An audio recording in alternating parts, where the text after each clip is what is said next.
tem posnetku si bomo pogledali monopol in monopson. Monopson se pravi lahko prikažemo še sledečim grafom. Imamo krivuljo povpraševanja, ki je definirana Z mejno koristnostjo in identična krivulji mejnih dohodkov. Potem imamo krivuljo ponudbe, nad njo krivulja mejnih izdatkov, kjer se krivulja mejnih izdatkov seka s krivuljo povpraševanja. Tam določimo, se pravi, presečišče, gremo do krivulje ponudbe, kjer določimo Cournoyevo točko, ki določi nabavno ceno in pa ravnotežno količino.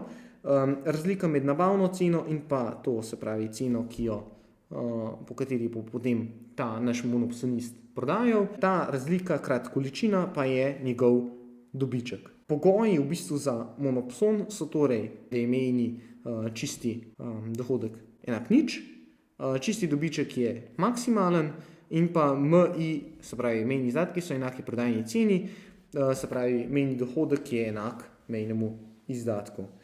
Če to prikažemo še na enem dodatnem grafu, imamo sicer ceno pa količino, se pravi spet ponudbo, povpraševanje definirano Z mejno koristnostjo in identična krivulji mejnih dohodkov. Ponudbo, mejne izdatke in tukaj lahko vidimo, da gre, se pravi, celoten čisti dohodek. Do neke mere se vzpenja, tukaj je maksimalno, točno po to Cournoyevo točko oziroma to točko, kjer se sekata mejni dohodki in mejni izdatki. In kot vidimo, v bistvu v tej točki, kjer je čisti dohodek maksimalen, je mejni čisti dohodek enak nič, potem pa postane negativen.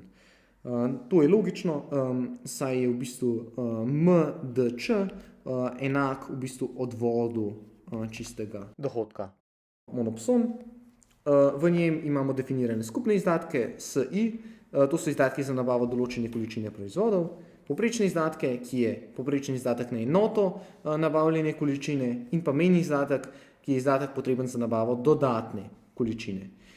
Skupni izdatki so definirani s ceno krat količino, povprečni s povprečno ceno, se pravi skupni izdatki deljeno s celotno kupljeno količino, mejni izdatki pa so definirani s skupnimi izdatki, se pravi nakupa vseh artiklov in pa minus skupnimi izdatki nakupa enega artikla manj. In to je v bistvu potem definicija mejnih izdatkov. Zdaj, za posameznega monopsonista lahko zapišemo, da se pravi spremembo stroškov, ki je, se pravi, definirana spremembo količine krat cena plus sprememba cene krat količina plus sprememba količine krat sprememba cene.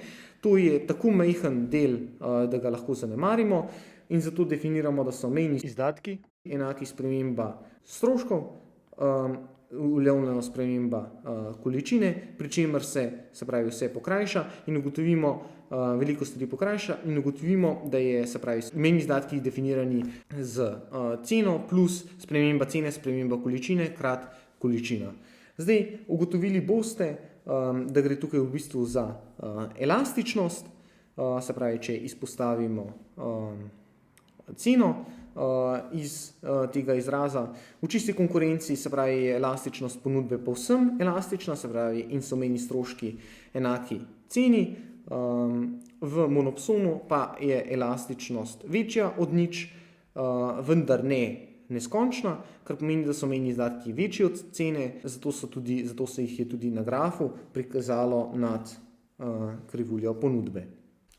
Najlepša hvala, da ste si vzeli čas, da ste pogledali ta posnetek. Če vam je bil všeč, ga všečkajte, naročite se na naš kanal, da dobivate obvestila o naših novih objavah in se vidimo v naslednjih posnetkih.